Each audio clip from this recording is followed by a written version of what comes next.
Welcome again, guys. This is lecture number 6 का part 3 continuation video है। अभी जो हमने लास्ट लेक्चर में डिस्कस किया था वो था ये, जिसमें हमारे पास कैपिटल M क्या है, ये था सिस्टम ऑफ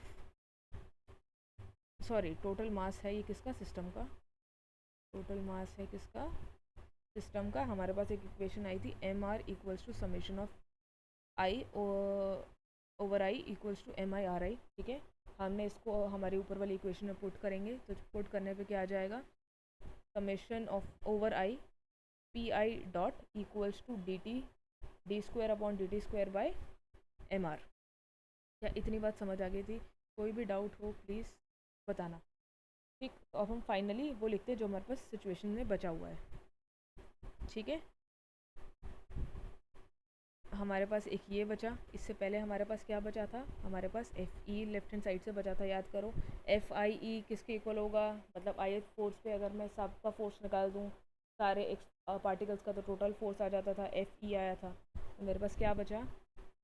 एफ ई बचा था, किसके इक्वल होगा? M D two R upon में डी टी स्क्वायर। अब क्वेश्चन है ये क्या आया? ये आया हमारा Newton second law for equation of motion for a system of particle. ये आर क्या चीज़ आ गई? ये आर जो हमने पार्टिकल बनाया था, ये आई एथ पोजिशन वेक्टर है, ये जेथ पोजिशन वेक्टर है, इसी के बीच में कहीं एक पार्टिकल है आर। ऐसे हमारे पास आर भी आएगा, तो ये मान लो ये मेरा आर आ गया, ये कैपिटल आर हो गया। ज़रूरी नहीं है कि यहाँ पे पार्टिकल हो भी सकता है, नहीं भी सकता है, बट ये एक ऐसा पॉइंट है जहाँ पर सब चीज़ का कंसिड्रेशन हो रहा है। इस पॉइंट को हम क्या बोलेंगे? सेंटर ऑफ मास। तो आर जो वेक्टर आया है एक पॉइंट को डिफाइन करता है, जिस पॉइंट को हम क्या बोलते हैं? सेंटर ऑफ मास। ठीक है, क्या इस चीज़ समझ आई? सेंटर ऑफ मास का देखो कंसेप्ट क्या है, ये मुझे भी समझाने की ज़रूरत नहीं, ये हमको सबको पता है। क्या आपको इतनी बात समझ आई?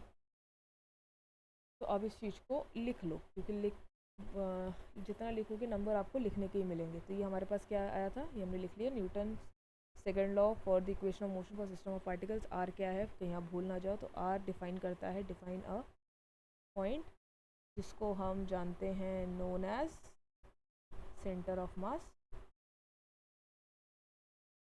या फिर इसको सेंटर ऑफ ग्रेविटी भी कहा जाता है। ठीक है,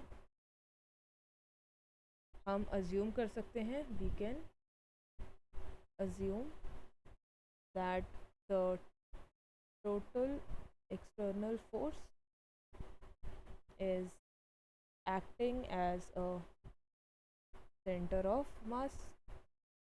अब एक बात बताओ, अगर मुझे इस सेंटर ऑफ मास को चेंज करना है तो मुझे क्या करना पड़ेगा?